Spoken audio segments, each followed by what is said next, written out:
tier 100 on hardcore with the Upheaval build. And we'll do a full run of the dungeon here. We've got Lightning Storm, which is rough. And then we'll do a breakdown of the build, the skills, and the Paragon board at the end. But of course, I'll always include a build planner down in the description with this video so you can check it out as we're playing along. Just some side notes. My pet has literally nothing in it. I've not done it at all on this Barbarian. This is like my old Barbarian. And so it isn't helping me in any way, shape, or form. And my gear is pretty scuffed, which you'll see at the end as well. But follow the planner.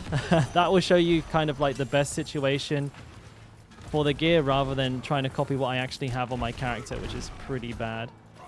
I do have one uber unique, which is the Grandfather, which is helping my DPS a bit, but you can trust me when I tell you that it's probably about a 30% increase. It wasn't like night and day, and I was doing these just as easy before I got it as well. There we go. And it's a pretty simple weapon swap build. We're making use of the new Sundered Earth aspect for the Upheaval. So every time we overpower a elite or a boss, we reduce our cooldown for our next overpower, which is every 25 seconds with the aspect, I forgot to say, by 4 seconds. And essentially what this means is Upheaval has extremely consistent overpowers, especially when you're in like a boss fight or something like that. It'll be basically every attack, and it feels really smooth. So I'm taking this a little bit slow because I don't want to get too ahead of my lightning bubble shield thing, so I'm not confident that I can survive it with my current gear. I don't want to test it for the video either. We'll maybe leave that for another time. But I didn't really have enough sigil dust to keep fishing for a dungeon that didn't have a really terrible affix, and so we're just going to do this one. I've been making a bit of a mistake with my gameplay here. I've not been using Wrath of the Berserker. You can snapshot the damage bonus from this by maintaining the Berserking buff, which is pretty easy to do because Upheaval gives you Berserking. So as long as you keep, you know, hitting enemies with it. Well, I'm about to take a hit here. We'll see if it kills me. Oh, no, I'm good. But yeah, as long as you keep kind of in combat, you'll stay with that higher, like, damage bonus. I've just dropped it there myself. But you can also use Warcry to extend the window if you see like a big group of enemies coming up and want that extra damage for that. So as for the rotation, it's pretty much just swapping between lunging and Upheaval. We have kick on the bar for bosses. When we don't one-shot them, we can use kick to give them vulnerability again, or make them vulnerable again. But there is one thing you need to be aware of, and that is accidentally consuming your Earth Strikers stacks with kick, which can happen. So try and keep an eye on this buff here, if you can. Sometimes it will go off the bar. It's almost not in the room. We've got Iron Skin as well as our one defensive. We have Iron Warrior as well, which means that we can... there we go, just smashed him. We can become unstoppable with that. And also it will give us a 28% damage reduction while it's active, or for 5 seconds, which is really powerful. It's a very, very strong defensive. It's a nice all-in-one utility. Warcry's there for the damage boost, of course, but also it's another source of berserking because this build uses Urits. So we want a couple of sources of berserking to help get that extra bonus from that unique up and running. But we're running, you know, like I said, Furious Upheaval, so we get an absolute crap ton of... But every time I cast Upheaval, it's proccing berserking for 3 seconds, as long as it hits an enemy. And like you can see, damage, not a problem. Damage reduction, fine. Barely taking any damage whatsoever, like minus the odd mistake that I make with like walking into stuff. And if I wasn't talking, I could probably clear this dungeon much faster, but I'm a little bit scared of the lightning. I think if I get too distracted, what I'm going to do is run too far ahead or run out of the bubble early and just die. There we go. Coming up on the boss fight now. Oh, mate. You know what? I'll just... No. No. I hope they don't all come in with me.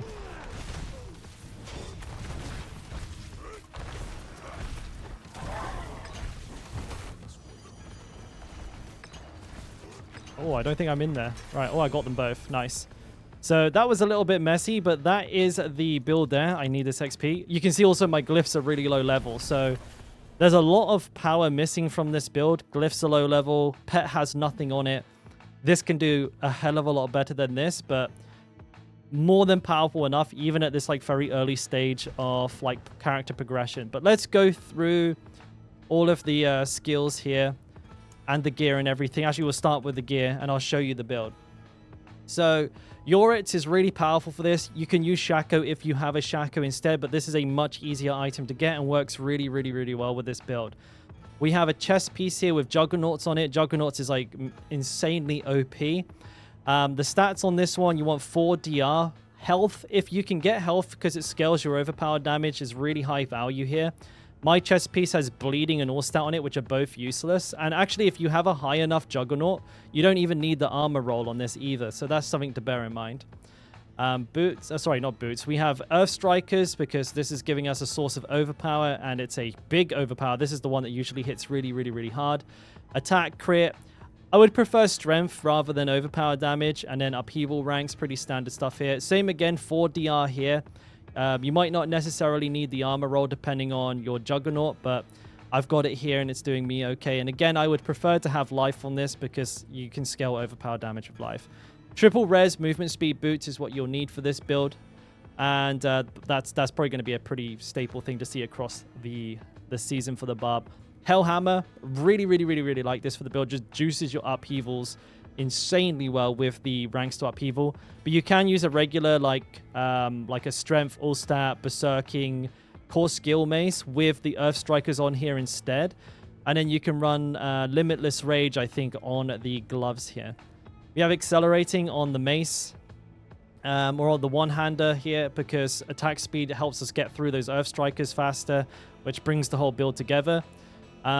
Strength, crit, close, and berserking is fine. The best stats on here would be like strength, all stat, berserking, and close or core. But if you have a grandfather, you get crit damage instead. We have sundered ground, and again, this is kind of like the core of the build. It's a 25-second guaranteed overpower for upheaval, but again, every time you do an upheaval against an elite or a boss, you get a 4-second reduction in this timer. So when you got Earth Strikers and you got Banished Lord's Talisman, you're just overpowering all the time, and this just comes off a cooldown and just feeds into that loop. For Grandfather, again, you can use a regular two-handed sword and you'll still do a ton of damage. Strength, all stat, core, berserking, stick limitless rage on this one perhaps, and not have that on the boots. And sorry, not on the I keep calling them the gloves the boots, but have edge masters up here instead.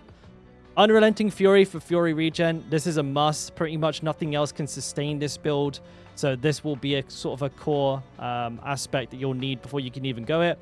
These are biz stats. Red Ring of Fury for the extra crits, and Banished Lord's Talisman. Then moving on to skills, I'll try and save a little bit of time here so the video is not too long. It will all be in the planner so you can review it there.